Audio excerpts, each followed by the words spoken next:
Tener la oportunidad en esta noche de leer para ustedes, amados en el Señor, saludando a los hermanos que a través de otros medios también de comunicación, gracias a Dios, la radio, la televisión, el internet, lleva la palabra a muchos otros lugares por la misericordia de Dios. Capítulo número 8 de la carta a los Romanos. Quiero tomar la ocasión hoy para que podamos recorrer este escrito apostólico y pastoral que una vez más hace el porqué. La carta a los Romanos es una extraordinaria exposición de lo que es el Evangelio en su vivir, en su actuar, en su efectuar en la vida de los hombres y de aquellos que hemos creído en Él y de todo aquel que practica la fe cristiana, la fe evangélica. Y el propósito es innegable de esta congregación. Hace siempre énfasis, a lo menos lo he entendido yo al tratar de explicar los ángulos que a veces el Señor me permite observar en la palabra, la enorme necesidad que hay de entrar en el sentido espiritual de la Escritura.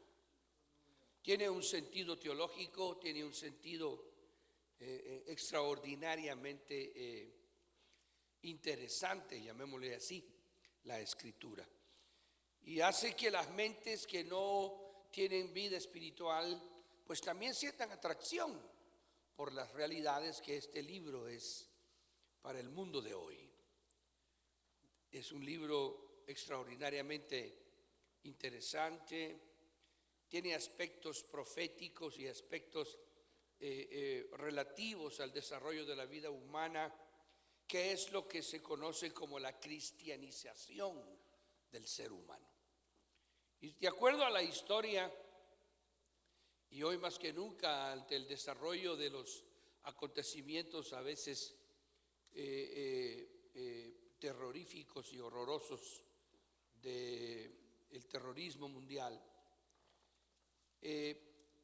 se hace ver que hay religiones en el mundo que pueden ser tomadas de una manera extrema y absurda y llevadas a una práctica que no edifica en ningún sentido, siendo que es una doctrina que quiere llevar a la gente a la conciencia con Dios. El cristianismo ha sido llevado a esa realidad, y cuando el cristianismo ha sido expuesto en la realidad de lo que ha conseguido desde que fue predicado por el mismo Señor Jesucristo hace 2000 años atrás, en realidad uno se da cuenta que el cristianismo, cuando penetra la vida del hombre y entra a la vida del perdido, a la vida del desahuciado, llamémosle socialmente, puede hacer que una vida sea transformada, sea cambiada. Tiene la potestad, tiene el poder, tiene la influencia, tiene la gloria sobre esa realidad extraordinaria de la Escritura y la verdad que encierra, llamado el mensaje evangélico o el mensaje del Evangelio o la palabra cristianismo, porque está alrededor del mensaje de Jesús Cristo, el Evangelio, ¿verdad? Que Él predicó, las buenas nuevas. Cuando se proyecta el Evangelio y en 2000 años que lleva de ser anunciado y predicado, ha transformado a millones de personas en el mundo entero durante 2000 años. La palabra nos ha cambiado la mente, ha cambiado el pensamiento, ha llegado a países y ha convertido a países que eran absolutamente sanguinarios y por generaciones que estaban destinados a vivir una vida sin Dios y sin esperanza. El cristianismo ha aportado una verdad y un mensaje extraordinario y ahí radica el misterio de la grandeza del cristianismo, porque nosotros que lo vemos desde adentro, que no lo estamos viendo más desde afuera, o que no lo vemos con el intelecto ni lo estudiamos históricamente, aunque sabemos la historia del cristianismo y podemos entender el cristianismo desde puntos de vista históricos, desde puntos de vista y de influencia a países, a naciones, y efectos sociales que han habido y transformaciones psicológicas que han sufrido las naciones y que están innegablemente vinculadas con la predicación del evangelio que llegó a sus ciudades, a sus pueblos, a sus urbes. Pero aunque podemos saber eso nosotros, y lo sabemos porque podemos tomar un libro de historia y enterarnos de eso, el cristianismo nosotros lo estamos viendo desde un punto de vista distinto, porque lo estamos estudiando, porque hemos tenido la influencia del poder de Dios en nuestra vida. Y ha llegado el Señor a tocar nuestra mente, a tocar nuestro corazón, a tocar nuestra vida. Entonces nuestra aproximación al cristianismo, a la palabra, es otro aspecto. Entonces eso es lo que quisiera que en esta noche recordáramos una vez más en el nombre del Señor, que lo que deseamos y lo que anhelamos cuando abrimos la Biblia y la estudiamos y deseamos entenderla y comprenderla, es llevarla a la realidad de que la Biblia es un libro que habla de una vida espiritual, difícil a veces de vivirla, difícil a veces de conseguirla, pero que el que pierde ese aspecto del cristianismo, aquel que pierde esa realidad cuando se acerca a la vida espiritual y se acerca a las cosas de Dios, se queda aun con buena información, se queda con un entendimiento hasta correcto de lo que la Biblia dice, pero se pierde de la verdadera bendición de tener la Biblia y de haberse acercado a ella y de oír del evangelio. ¿Cuál es esa bendición? La bendición de tener una transformación espiritual por la experiencia de conocer lo que la Biblia enseña. Y en ese sentido, hoy le voy a leer a usted cómo esta porción de Romanos capítulo 8 lo hace a uno entender que si entendemos estas palabras que vamos a leer del apóstol Pablo, y esta carta a los romanos por eso es extraordinaria, porque expone el cristianismo en su verdadera fase. Quizás usted una vez, hay un famoso canal que se llama History Channel aquí, y se lanza unos programas que uno se queda perplejo de la información que uno puede adquirir en 1 hora, 45 minutos. Uno tiene una cátedra de una informática y como tiene visualización de lugares y de excavaciones, uno pues es como una universidad única ahí frente a uno en el televisor. Y yo he visto la historia que a veces se lanzan del cristianismo, cómo llegó a las islas estas, cómo llegó a tal lugar, cómo conquistó el África, cómo conquistó aquí, cómo conquistó allá, y las influencias durante los siglos y el cristianismo, y uno se da cuenta de que es una realidad en el sentido verdadero, porque uno conoce el cristianismo en otro punto de vista. Uno puede enterarse del cristianismo porque se animó a estudiar algo, a leer algo, a tener un momento de dicción, ¿verdad? Y interés y culturizarse, quizás llamémoslo así, y entender la influencia. Pero aunque hay gente que tiene esa noción del cristianismo y dice, no, el cristianismo es bueno, no, eso hay que entenderlo, pero no es así como este pasaje habla, sino que este pasaje usted lo va a leer conmigo y lo lleva a uno a tener que obligarse a entender que aquí no está hablando de un aspecto social ni de influencia social sobre las masas que el evangelio captura, sino habla de la profundidad de vida espiritual y de relación espiritual con un Dios vivo y verdadero que está detrás del mensaje del cristianismo. Y eso es lo que vale la pena. Eso es lo que esta iglesia insiste, o lo que hacemos tratando de insistir. Si le quitamos esa realidad, si no vivimos, usted lo va a leer aquí conmigo, esta profunda verdad que aquí está escrita, no sé si sea justo que nos llamemos cristianos. Tal vez evangélicos, sí. Pero metámosle pluma. Vea usted aquí conmigo. Lea conmigo, está ahí a su disposición. Verso 26, comienzo a leer del capítulo 8 de Romanos. Y dice: de igual manera, el Espíritu nos ayuda en nuestra debilidad. Pues ¿qué hemos de pedir como conviene? No lo sabemos. De una vez lo asienta Pablo.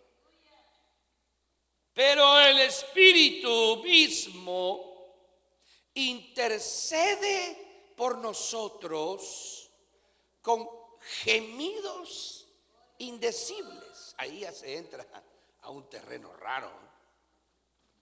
Ahí ya no es de leer la Biblia. Aquí está hablando de otra cosa, de seguro.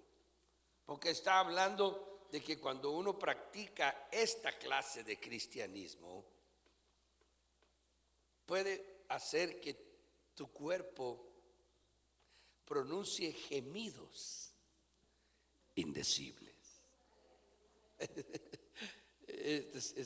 A veces es raro para el siglo XXI oír esto, porque sabemos de letanías y de padres nuestros, y hasta se sabe el Ave María usted. Todavía se acuerda tal vez. Pero aquí no está hablando de letanías ni de rezos.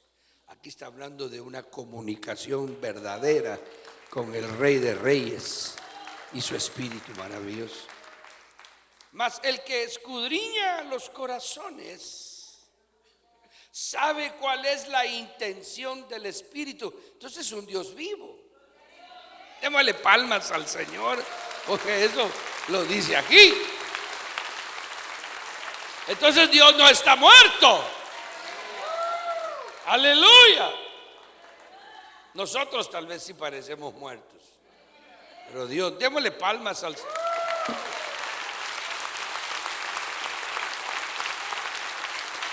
Aleluya. Amén. Ay, Señor Jesús, qué amencitas. Mas el que escudriña los corazones, verso 27, sabe cuál es la intención del Espíritu. Oiga eso, hermano. Es como cuando se va a la corte sin abogado y el otro tiene 5 abogados y usted dice: me voy a defender yo solo. Entonces le dice el juez: ¿está seguro? Porque mire el otro cómo viene. El otro no va a hablar, pero los 5 tiburones que trae ahí se lo van a comer, señor. No, yo puedo. Puede meterse al bote más años, tal vez. Entonces aquí es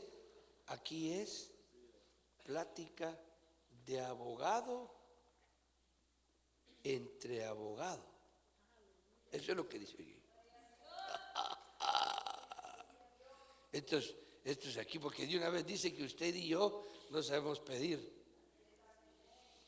Mas el que escudriña los corazones sabe cuál es la intención del Espíritu, porque conforme a la voluntad de Dios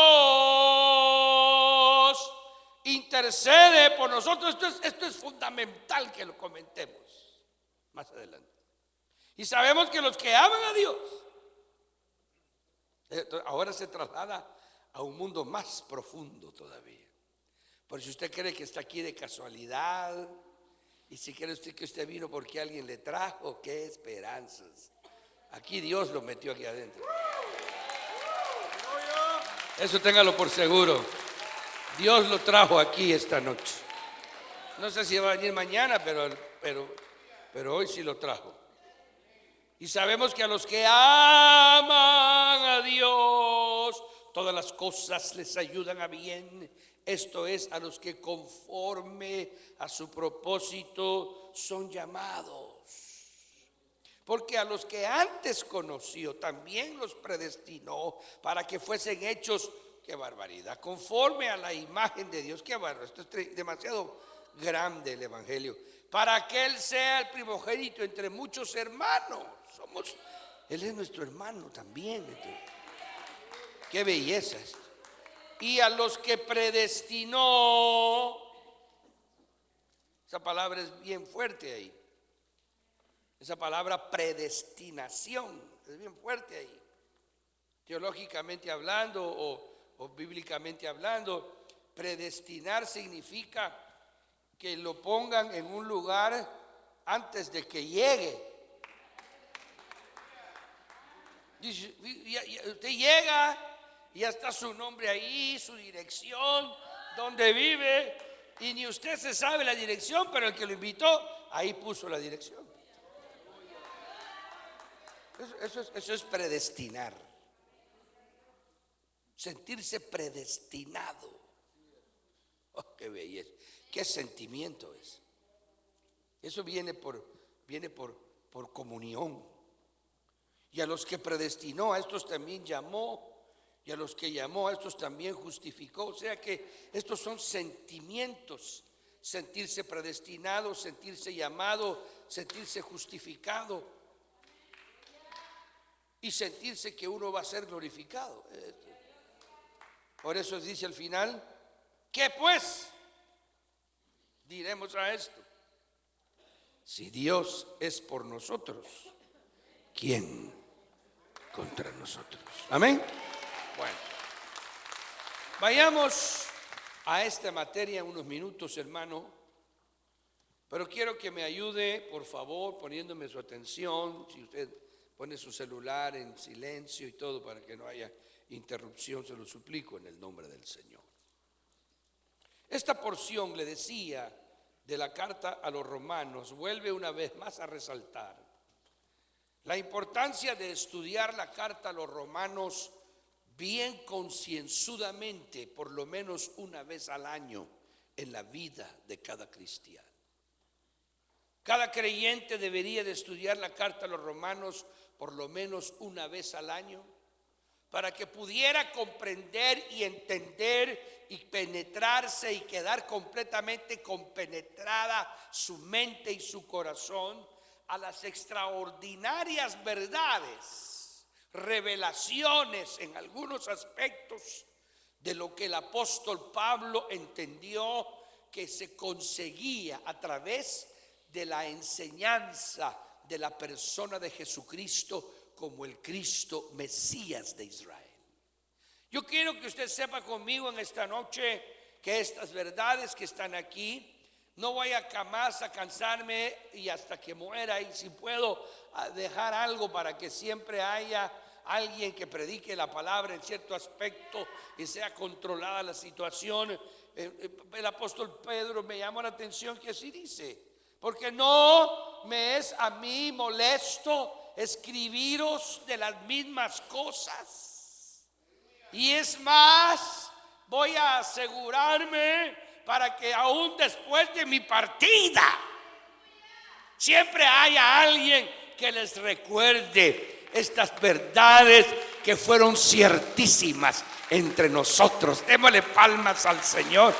Dice Pedro en sus epístolas, estaba refiriéndose a la gloriosa vida que ellos habían conocido, al evangelio que ellos habían vivido, a las verdades que habían sostenido como creyentes, como hijos de Dios. Pedro mismo era consciente que lo que él había vivido era increíblemente maravilloso, que las experiencias que ellos habían vivido con el Señor no eran experiencias religiosas, no eran experiencias que tuvieran que ver con la inteligencia ni con la capacidad del hombre en su raciocinio por estudiar y por leer. Aunque ellos estudiaban, ellos leían, ellos habían comprendido que habían verdades extraordinarias, pero ellos habían conocido el evangelio a primera mano. No lo habían leído. Pablo por lo menos tenía otra realidad, aunque era sorprendentemente igual, porque no había andado con el Señor, no había platicado con Él, no había conversado con Él. Y Pablo tenía una vivencia de vida y hablaba con una seguridad como quien había visto a Cristo.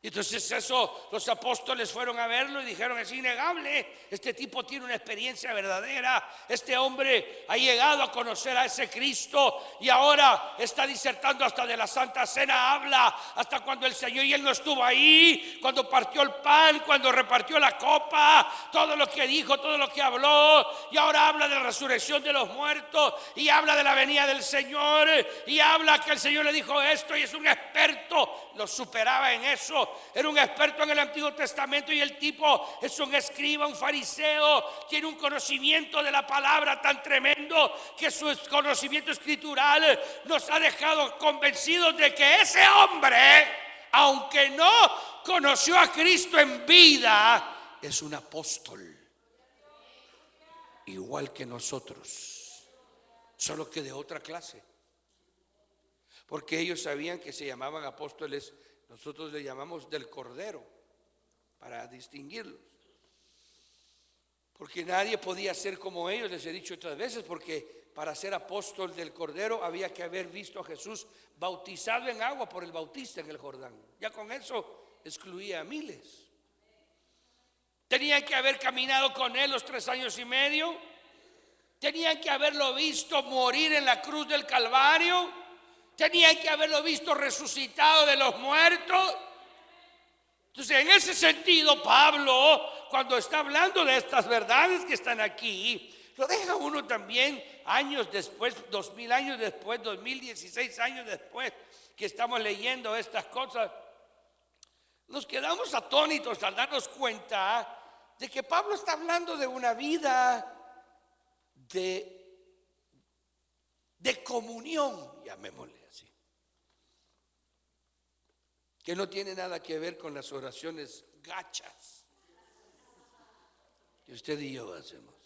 Perdón de la palabra chapinota que metí ahí, del bajo mundo donde anduve yo antes. Pero esas oraciones aprendidas de memoria no tienen nada que ver con esto. Yo quiero que usted note conmigo que el apóstol Pablo está diciendo de antemano que nosotros, cómo se ha de pedir, no sabemos, según el versículo 26. Yo quiero que usted note conmigo, hermano, hermana que está aquí en esta hora, que nosotros necesitamos entender que el evangelio lo lleva a uno a prácticas que tienen que salir del contexto de lo natural. Hace unos días atrás estaba hablando con alguien y le decía yo a este hermano, le decía: mi hermano, si el ministro del evangelio pierde el amor y la sensibilidad a las almas y se concentra solo en la exteriorización de la vida humana, en el compañerismo, en la camaradería, en la amistad, en la plática de la vida diaria, ese pastor no va a servir de mucho cuando las ovejas tengan necesidades verdaderas que tienen que ser discernidas espiritualmente. Porque tiene que tener una realidad espiritual el ministro que es pastor. Tiene que tener una sensibilidad verdadera para que verdaderamente sepa interceder, sepa pedir, sepa clamar, para que pueda entender por discernimiento de espíritus, porque se mueve en él el don de palabra de ciencia, el don de palabra de sabiduría, porque se mueve en él el discernimiento de espíritus. E inmediatamente cuando conversa, cuando platica en el roce natural de la asistencia, de la venida, del lógico caminar en la vida cristiana, de los miembros que tienen su iglesia, de la gente que está alrededor de él, del mismo sentir de la obra del evangelio que él está manejando, tiene que entender que no lo puede hacer todo solo en la carne, que va a tener que tener vida espiritual, va a tener que tener sensibilidad, va a tener que tener amor a la gente y va a tener que tener pasión espiritual por las ovejas que Jesús mencionó, que el ministerio pastoral y que la iglesia iba a existir, porque el Dios del cielo estaba buscando ovejas perdidas. Eso es innegable. Y eso es innegable. Si no, la vida ministerial se hace pesada. Se hace, a veces se hace tormentosa. ¿Por qué? Porque a la gente le pone el intelecto y la gente le pone la mente, la gente se cansa de la gente porque no le pone sentido espiritual. Pero si le pusiera el sentido que el Señor puso, pondría la otra mejilla y caminaría la otra mía y daría la espada juntamente con la capa. Entonces se volvería un instrumento de Dios por el ejercicio de esa vida espiritual, aunque es el que ayuda para conseguir los edificios, el que se mueve, el que Dios bendice para comprar un templo, para hacer esto y lo otro, para poner las cosas en orden, para que la pintura, para que alguien se encargue de la obra, que alguien esté en esto pendiente de lo otro, para que compre sus bártulos y los suene de vez en cuando y le dé cuento a esto y tiene su emoción personal y que el sonido. Pero eso no es ser pastor. Eso es innegable. En ese sentido, Pablo le está diciendo al creyente, al Hijo de Dios, que él, humanamente hablando, es imposible que sepa que necesita su alma y su espíritu. Que Dios le ha dado una manifestación gloriosa, que Dios le ha dado una relación espiritual verdadera, que le ha dejado. Esa es la importancia de que Jesús le dijera a los discípulos: reciban el Espíritu, aún estando Él con ellos. No le podía restar importancia a la gloria que había caído sobre él. Por eso fue que él esperó que Juan lo bautizara. ¿Por qué? Porque iba a venir cuando cumpliera la palabra y cumpliera lo escrito y cumpliera lo que él había entendido. Iba a accionar que lo sobrenatural, que era lo que lo iba a hacer diferente, porque por 30 años había estado entre los hombres y era igual. Pero ahora el mundo lo iba a conocer lleno de poder, lleno de virtud, lleno de gloria. Iba a perdonar al hombre, iba a perdonar a sus enemigos, iba a amar a las ovejas perdidas, iba a sentir amor por los perdidos, iba a sentir compasión por la gente que estuviera sin Dios y sin esperanza, iba a discernir las verdades de Dios y por sobre todas las cosas iba a interceder por el mundo perdido.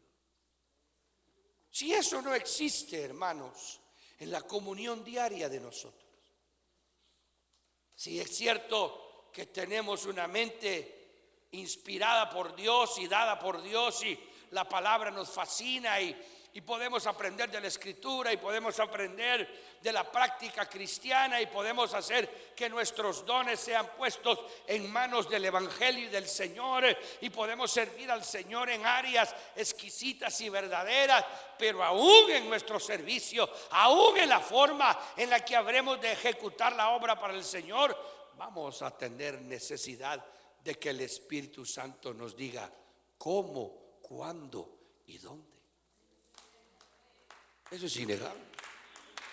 Entonces aquí el apóstol Pablo le dice al creyente, le dice al Hijo de Dios, que hay una verdad que él tiene que buscar personalmente, que hay una realidad que no puede perderla de vista todos los días, que no puede dejar que pase lunes, martes, miércoles, enero, febrero, marzo, 10, 15, 20 años de cristianismo y cada día siempre viviendo el evangelio con su mente, siempre viviendo el evangelio con su intelecto, siempre viviendo el evangelio con su inteligencia, siempre desarrollándose siempre en aspectos naturales, pero nunca entrando al mundo que está aquí, este mundo extraordinario, este mundo maravilloso llamado el mundo del Espíritu Santo, el mundo de la relación y de la comunión con el Dios Espíritu, esa relación exquisita y gloriosa que no tiene Biblia. ¿Por qué no tiene Biblia? Hay Biblia que habla del Padre, hay Biblia que habla del Hijo, pero no hay Biblia que habla del Espíritu Santo. El Espíritu Santo no deja logos. El Padre dejó logos. El Hijo tiene logos. El Espíritu Santo no tiene logos. Solo tiene remas. Solo tiene verdades que transmite y que da, pero no se las transmite a cualquiera ni a todos. Porque aquí lo dice: mas el que escudriña,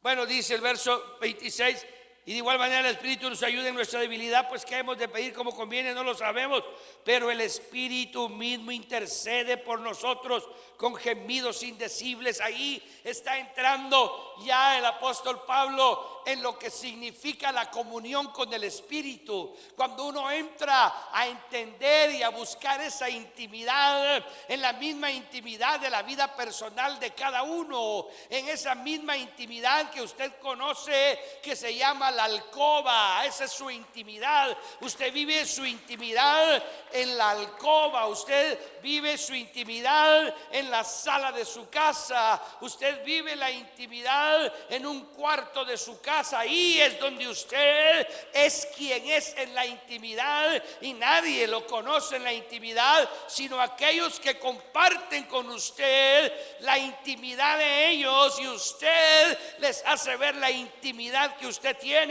Pero los únicos que comparten su intimidad son su familia. Entonces, en ese sentido, aquí está hablando el Señor de que el Espíritu Santo, cuando viene sobre la vida de los que entienden lo que Pablo está hablando, de los que comprenden la explicación del evangelio que se está dando, está diciendo que cuando se viene a qué es lo que necesitamos, cuando se viene a qué es lo que verdaderamente nuestra alma necesita en el sentido espiritual, qué es lo que exactamente vale la pena del evangelio. ¿Por qué? Porque esto que está fuera, carne, cuerpo, esto va para la tumba.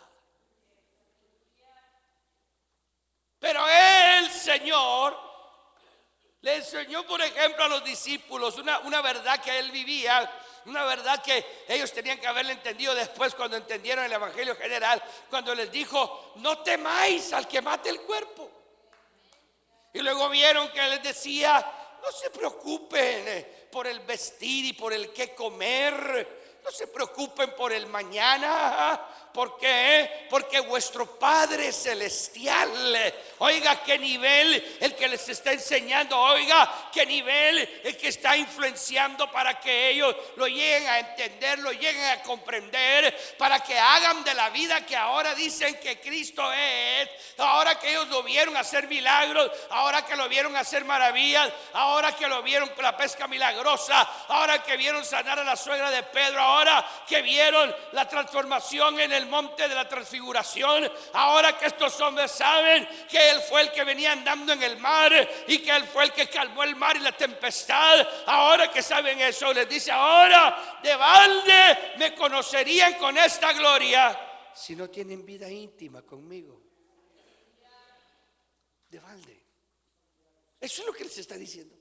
Entonces Pablo lo transporta ya al púlpito. Los transporta ya a la gentilidad.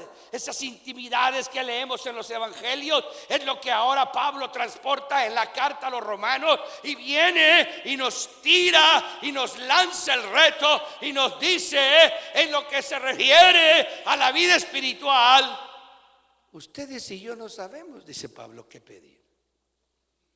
Porque lo único que pedimos es para nuestra carne.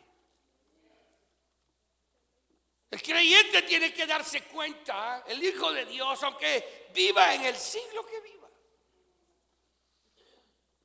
tiene que darse cuenta de que la vida espiritual es una vida que tiene que experimentarse de una manera genuina y verdadera, para que la realidad de la asistencia a la iglesia no mengüe, para que la búsqueda de la vida de las cosas del Señor no mengue, para que el gozo, para que la alegría, para que la felicidad, para que siente la actitud positiva de victoria, no depende de que todo sale bien, porque no todo sale bien, no depende porque todo nos va bien, no, depende por una suplición, por un dar sobrenatural de una relación que se llama comunión con el Espíritu. No me diga que no dice eso la Biblia ahí, hermano. Que usted y yo no la tengamos es otra cosa, pero eso es lo que dice aquí. Y a medida que nosotros vayamos pasando el tiempo sin vivirla, a esa medida nuestra vida cristiana está en peligro. Que las luchas, eso es lo que se llama fundar tu casa sobre la roca. Eso es lo que Jesús quiso decir, que la casa que está fundada sobre la roca, aunque vengan vientos y tempestades, permanecerá. Démosle palmas al Señor, alabado sea su nombre. Amén. ¿Cuántos dicen amén? Mas el que escudriña los corazones, esto ya es acción viva, que esto ya es vivo. Esto ya es una situación en donde ya el cristiano no es cristiano porque va a la iglesia. Esto aquí no es cristiano porque leyó 20 capítulos el miércoles. Esto es porque el creyente tiene una conciencia espiritual que Dios es el que lo está visitando. Mas el que escudriña los corazones, alabado sea el nombre precioso del Señor. Qué lindo es que Dios es real, qué lindo es que Dios es verdadero, hermano. Qué cosa más exquisita es saber que no estamos peleando al aire, estamos hablándole a un Dios vivo, a un Dios que existe, a un Dios que desciende sobre sus hijos, escudriñar sus corazones. Dice que más el que escudriña los corazones sabe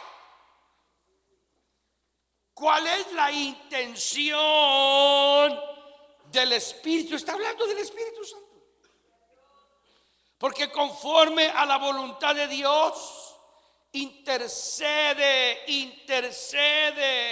Está hablando de la intercesión en el Espíritu. Está hablando de una búsqueda en donde la intimidad te lleva a experimentar las sobrenaturalidades de cómo Dios ha suplido para que en esta tierra tú puedas alcanzar lo que tu intelecto no puede saber, lo que es imposible que tu intelecto lo sepa, lo que es imposible lo que tu mente lo discierna, que por la Biblia no lo vas a poder comprender, porque la Biblia no habla de esa manera al intelecto. ¿Por qué? Porque la Biblia es un libro lógico, porque iba a la lógica humana. Por eso es que este libro ha sido reconocido hasta por los ateos como un librazo.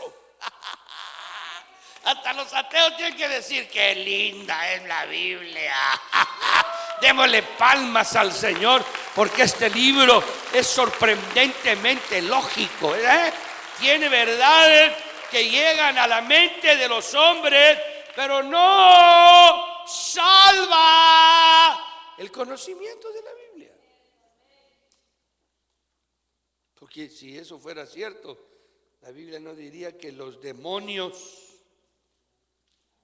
creen y tiemblan. No lo diría.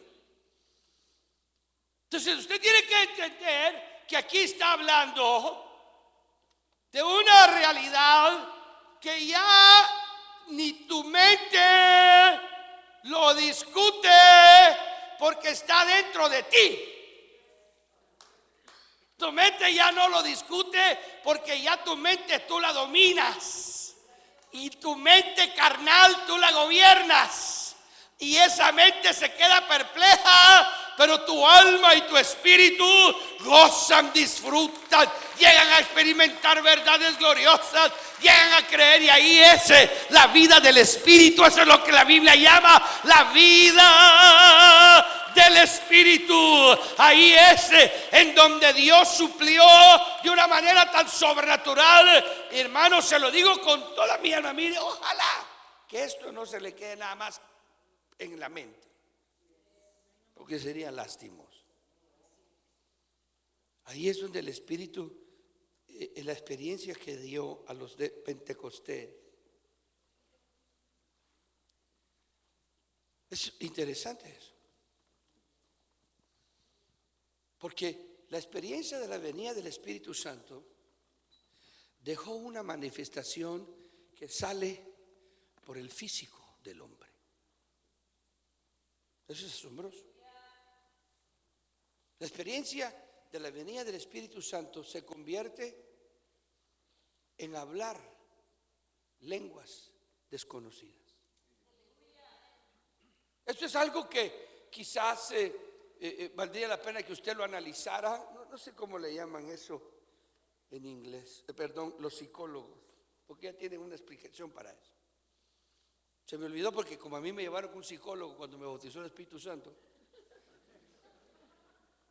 mi mamá dijo: hoy sí se volvió loco este. Y al otro día estaba yo con el psicólogo contestando preguntas y toda la onda. Y entonces él me explicó, porque yo me fui a parar frente a todos ahí. Me bautizó el Espíritu Santo, me bautizó esta noche. Y mi mamá, que la pobrecita no creía en el Señor, y estaban todas sus amigas de donde vivíamos, en casa de huéspedes. Usted se puede imaginar una casa de huéspedes, y toda la gente ahí estudiando, médicos y abogados, para ser abogados y médicos, y la señora Bertita López, ¿verdad? Que no sé qué, educada, que no sé qué, que no sé cuánto, y llega su hijo ahí y se pone a hablar en lenguas frente a toda la sala ahí. Me bautizó el Espíritu Santo esta noche, y me echó un mensaje en lenguas ahí. Ahí mi mamá se levantó llorando. Me llevó llorando al cuarto, lloraba. Dije yo, se convirtió mi mamá, qué esperanza. Ella le pidió disculpas a todos y les dijo: mi hijo está loco, perdonen. Mañana lo tengo que llevar con el médico porque mi hijo se volvió loco. Y yo fui con el psicólogo y le metí un evangelizar al psicólogo, ¿hubiera visto usted? Y entonces el psicólogo me explicó qué es lo que a mí me había pasado, y que ellos le llaman que fue una regresión mental, y que uno habla por influencia de no sé qué onda, tiene un nombre, lenguas primitivas de sus ancestros. Yo le metí una evangelizada y le dije que sí, vive hasta el infierno y todo lo que usted se imagina. Pero es asombroso hoy, se lo digo con el nivel espiritual que Dios nos ha dado, cómo es que la venida del Espíritu Santo queda con una experiencia de hablar en idiomas bajo la unción. Entonces, eso es sorprendente, porque Pablo ahora está diciendo que hay un propósito por el cual Dios dejó que el Espíritu Santo se manifestara sobre nosotros con poder y gloria, y que la unción del Espíritu Santo fuera tan maravillosa y tan gloriosa que la mente iba a sentir la gloria y la bendición, porque era parte de tu alma y de tu corazón, pero que tu mente, aunque era parte de ti, no podía entender, iba a ser tomada por el poder del Espíritu, y que ibas a hablar en idiomas que la mente nunca había aprendido jamás. Qué cosa más exquisita es. ¿Por qué? Porque cuando uno habla en lenguas, uno habla lo que necesita delante de Dios, según este verso que está aquí. Por eso es que si usted no habla lenguas todos los días, si usted no se dio cuenta que Dios quería que usted fuera un hombre y una mujer llena de la gloria de Dios, que cuando usted se arrodillara, la presencia de Dios lo tomara y llegara a su vida, que usted se elevara espiritualmente, ¿qué fregados está haciendo usted evangélico?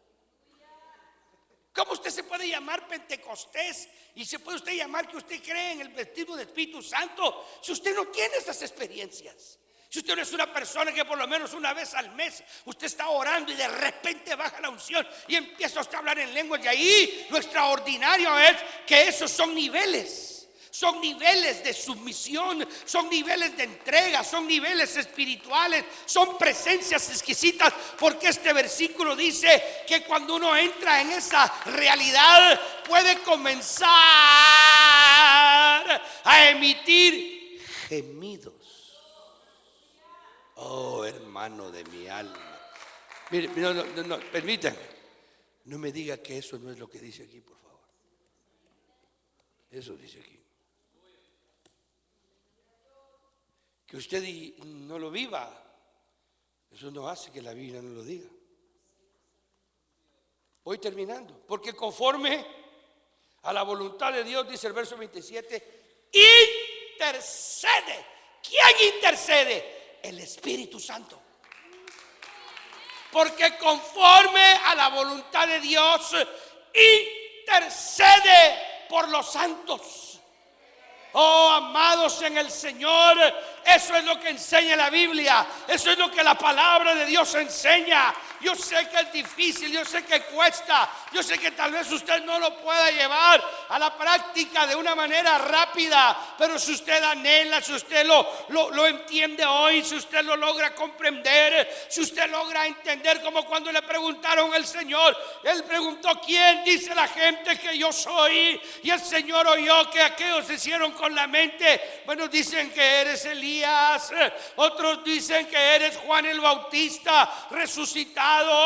Los fariseos dicen también que eres un profeta, y luego se detiene y a Él viene y los conmina, porque quiere que abran su corazón, porque quiere que se examinen adentro, porque quiere que no sean fariseos hipócritas.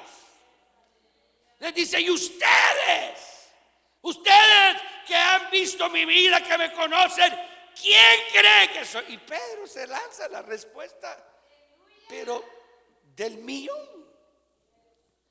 Ya, Señor,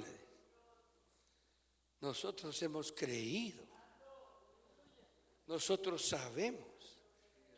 Esa seguridad el Señor la percibió. Eso era lo que Él quería. Y lo que Él quería era ver. Es como cuando uno tiene gente a la par de uno.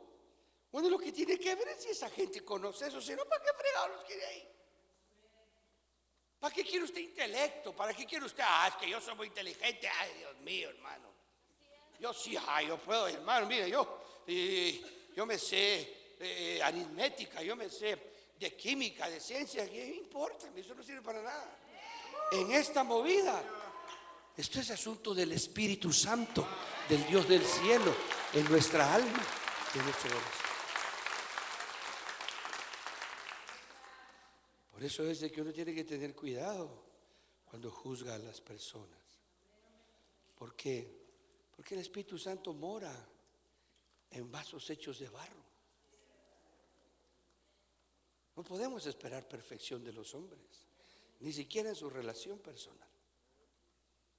Pero eso no impide el fluir del Espíritu. ¿Por qué? Porque es por gracia. Si no, mire quién está predicando. Usted tiene que entenderlo, hermano. Usted tiene que comprender eso. Tenemos que meternos a esa realidad que la palabra nos invita. Y sabemos que a los que aman a Dios, todas las cosas les ayudan a bien. Esto es, a los que conforme a su propósito son llamados. Entonces se mete ya. Entonces entra ya en una realidad. Pablo está absolutamente absorto en esa verdad.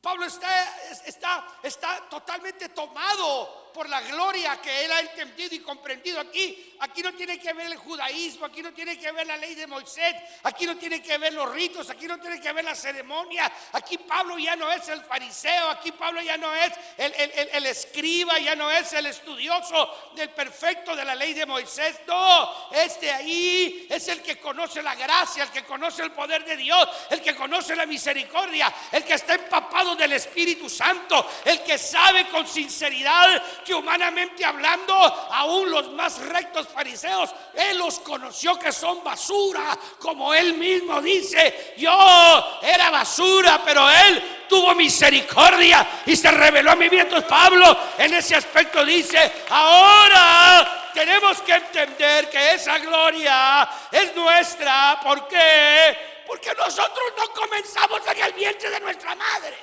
Ahí lo está diciendo. Se suelta. Porque nosotros sabemos, comprendemos que todas las cosas ayudan a bien a los que a Dios aman. ¿Por qué? Porque el que está con ustedes es invencible. Porque el que mora en ustedes no hay quien lo venza. Porque el que está dentro de ustedes no hay quien lo detenga, no hay quien lo pare. Alabado sea el nombre poderoso de Jesucristo de Nazaret. Y ahora mora adentro de ustedes. Ahora está adentro de sus almas. ¡Oh, aleluya! Espíritu Santo, poséeme. Espíritu Santo, poséeme. Hazme tuyo, Señor. Qué belleza. Qué belleza. Eso me hace a mí. Yo necesito orar más así. Necesito intimar así. En el closet de mi casa, poner una silla, es estar ahí y empezar con adoración, con alabanza y empezar a sentir y que caiga la gloria de Dios. Y si tienen unos niños chiquitos y todo, que ponerlos en otro lado para que no se asusten, porque papi, estás llorando, ¿qué te pasa? No entienden ellos que uno está llorando. ¿Te duele algo? No, explicarles no se puede. Entonces en otro lado de ellos y uno ahí llorando, gimiendo, clamando, derramando tu corazón. De repente te sientes que estás en el suelo y no sabes ni cómo, y empiezas a tomarte emociones espirituales de gloria, de bendición. Cuando usted ve las manifestaciones, lea despacito lo que le pasó a Pedro, a Juan y a Jacobo cuando estaban bajo la nube, hermano, en el monte de la transfiguración. Me llama la atención que dice: y un gran sueño cayó sobre ellos. Los quería dormir el diablo. Usted léalo, yo lo estaba leyendo el otro día. Y un gran sueño cayó sobre ellos, pero ellos se esforzaron, dice ahí el verso, y se mantuvieron despiertos. Y en eso descendió la nube de Jehová y ellos oyeron la voz, una voz maravillosa que les dijo: he ahí mi hijo amado, en el cual tengo complacencia. Estos hombres estaban delante de la presencia de Dios. Eso es lo que la Biblia quiere decir en este aspecto. Esto es lo que la Escritura está diciendo, hermano amado. Porque no sabe, porque el que escudriña los corazones sabe cuál es la intención del Espíritu. Esto es lo que dice: porque no sabemos, pero el Espíritu mismo intercede por nosotros con gemidos indecibles. Son escenas, hermano, en donde usted mismo se va a asustar de cómo Dios mora de tal manera en la vida de los creyentes. Ahí me va a contar usted al otro día cómo se va al trabajo después de una experiencia de esas.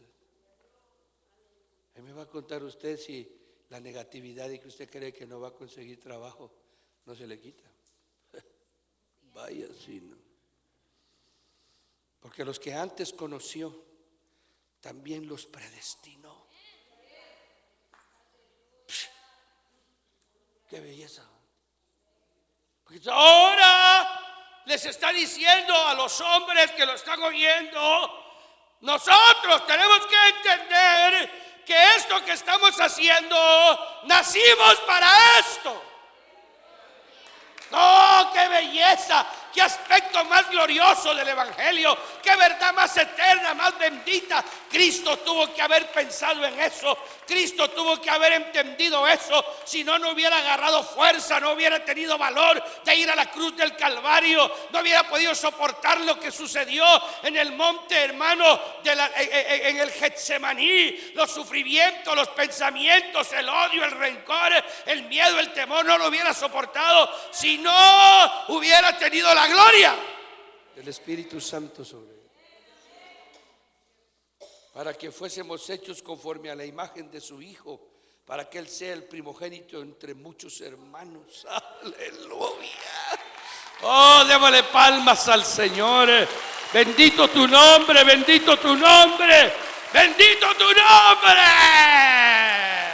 Aleluya. Y a los que predestinó. ¡Qué barbaridad! La predestinación no se siente hasta que no se experimenta las glorias del Espíritu en la vida humana. Las personas que sus mentes no pueden acostumbrarse a trabajar en ese pensamiento de que somos victoriosos, y esa emoción no viene si no hay experiencias de este nivel que están aquí. Y se puede servir con el intelecto, hermano. Se puede servir con el intelecto sin vivir esto toda la vida. Yo conozco cientos de buenos hombres de Dios, que nunca van a hacer nada que valga la pena, porque siempre va a tener que llevarlos el que tiene las experiencias espirituales, los va a tener que jalar. Son buenas ayudas, pero nunca son cabezas. Ese es el punto. Ese es el punto. ¿Por qué? Porque no todos quieren esto. No todos desean, anhelan. No todos entienden que esto es una realidad. Y los que predestinó, estos también llamó, y a los que llamó, a estos también justificó. O sea, que yo me puedo sentir predestinado, llamado y justificado. Son sentimientos. Entonces, la psicología nos ayuda a entender el dilema de cómo explicar la verdad humana, porque tenemos ya los años de las sociedades y del mundo que ha llegado a entender desde el tiempo de los griegos. Por eso es que los griegos son los más famosos de las generaciones pasadas, por más de 5,000 años atrás. Son famosos porque estos griegos filósofos le llaman, filosofía, el conocimiento de la explotación de la inteligencia humana, los hizo entender a ellos que el hombre no podía tener semejantes aptitudes si solo era como un animal. Eso se entiende, que los hombres iban a ver el firmamento y con ello era suficiente para entender que Dios existía. Porque la mente humana está con percepciones sensoriales para entender el fenómeno de todas las bellezas que hay y comprender de que no puede ser que el hombre sea como un perro, como una vaca, como un mono, que tiene similitudes y que tiene ciertas funciones motoras, pero que al fin y al cabo no se civiliza porque no tiene mente. porque es un primate. Entonces los griegos entendieron y comprendieron y se comentaron entre ellos y salieron los grandes, Sócrates y Aristóteles y fulano y mengano y otros extraordinarios. Empezaron a hablar del alma, empezaron a hablar de que el hombre tenía que haber tenido espíritu, empezaron a ser gente que apelaba a todas esas intelectualidades de unos mejores gobiernos y comenzaron a gobernar y surgieron grandes líderes hasta que se convirtieron en conquistadores del mundo y llegaron a ser ejemplo de las sociedades y los grandes romanos que heredaron de ellos ante la debilidad y la muerte súbita del gran líder Alejandro el Grande. 30 años de edad tenía, se tuvieron que dividir y los romanos se juntaron y tomaron el control y se hicieron lo que hicieron y descubrieron las aleaciones del hierro. Eso fue lo que hizo que Roma se hiciera poderosa, pero adquirieron todo el intelecto de los griegos. Y entonces la gente comenzó a entender que el hombre no era un perro, no era un caballo, y empezaron a entender y ¡bum! Vino el Señor Jesús. Exactamente en la época en la que Dios quiso.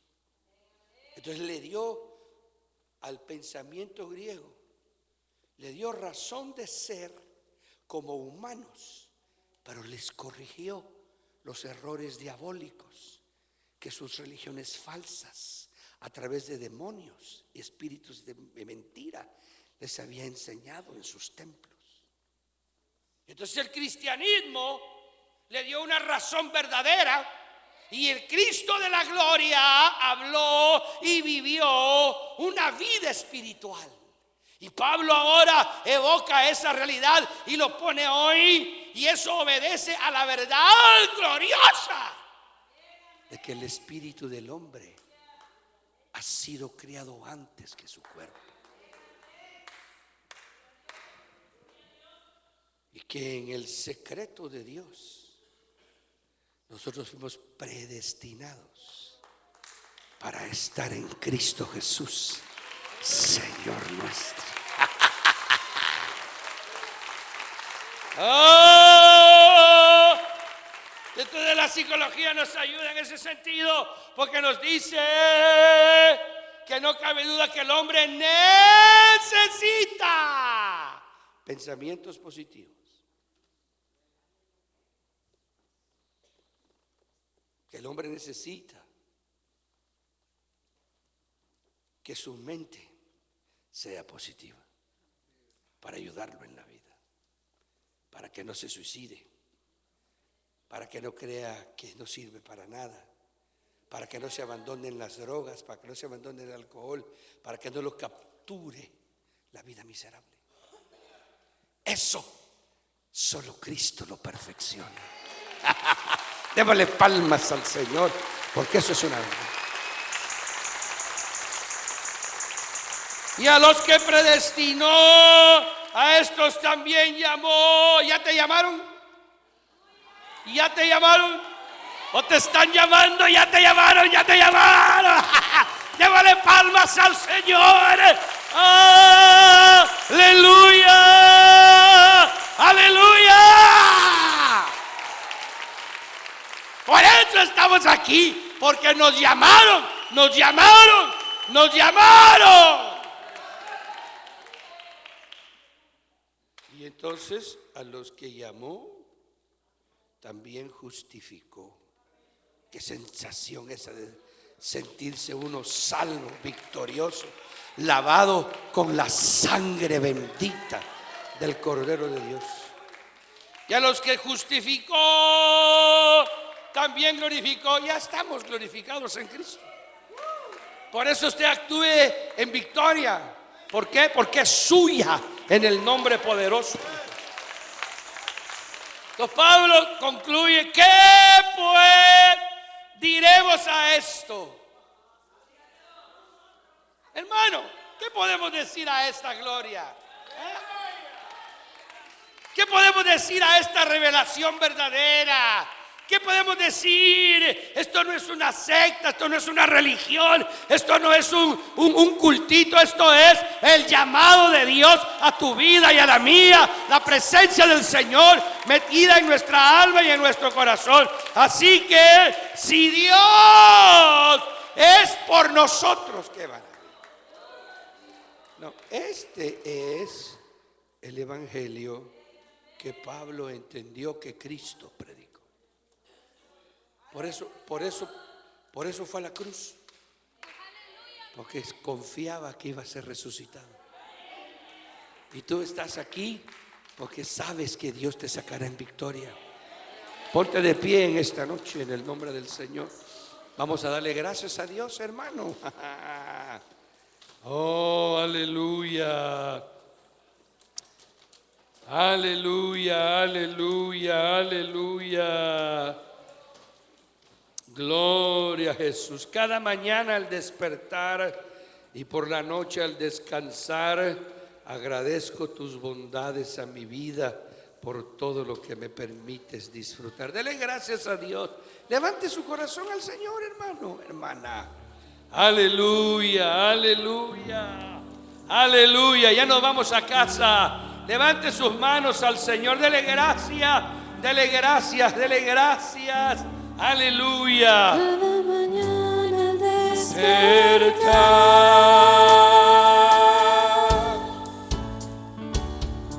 y por la noche al descansar, agradezco tus bondades. Sí, Señor. Oh, aleluya. por todo lo que me permites disfrutar. Sí, Señor. Cada mañana al despertar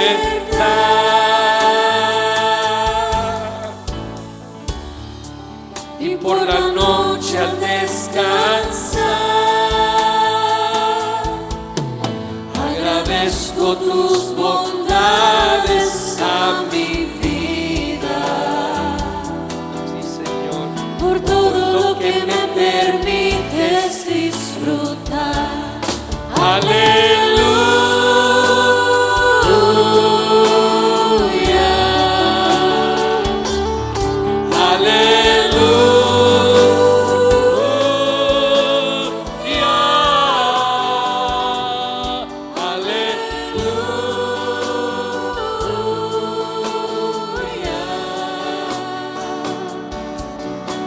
Agradecido estoy por tu bondad.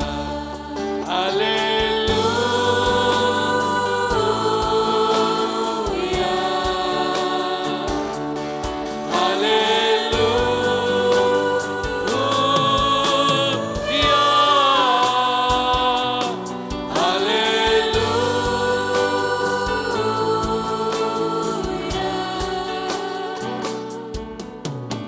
Agradecido estoy por tu bondad. Agradecido estoy por tu bondad. Sí, Señor. Agradecido estoy por tu bondad.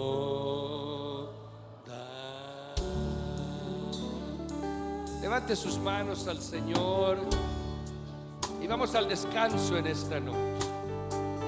Hoy tu palabra, Señor, nos ha hablado y hemos entendido, hermano, hemos entendido las verdades que tenemos que anhelar en la intimidad de nuestra vida espiritual. Que cada uno de nosotros sea tocado por el Señor en esta noche, hermanos, hermanas, y vayamos con esa verdad a buscarla, a vivirla, a hacerla real en cada día de nuestra vida hasta que muramos. Señor, te damos gracias por tu misericordia, te damos gracias porque tu palabra es hermosa, Señor, que nos guía como una lámpara en medio de la oscuridad verdaderamente. Señor, estamos esta noche en este culto. Estamos aquí porque te amamos, porque te queremos, porque hemos encontrado vida abundante, porque tú eres nuestro Dios y Señor. Señor, pedimos que tu palabra vaya cada día y penetre en nuestra alma y nuestro corazón, Señor. Queremos buscar esa vida del Espíritu. Queremos tener esa vida de intercesión, de comunión. Ayúdanos, Señor, a experimentar las verdades de tu Espíritu Santo en nuestra vida devocional. Que nos animemos a buscarla, a experimentarla, a vivirla, a disfrutarla día a día que podamos, para que nuestra fe sea una fe viva en un Dios verdadero y maravilloso. Llévanos en paz, guárdanos de regreso a casa, protégenos, Dios mío, y permítenos mañana volver a buscar tu nombre para la gloria de tu nombre. En el nombre poderoso de Cristo Jesús. Amén. Y el pueblo de Dios dice: amén. Dios les bendiga, hermanos. Dios les guarde. Hasta mañana, primero Dios.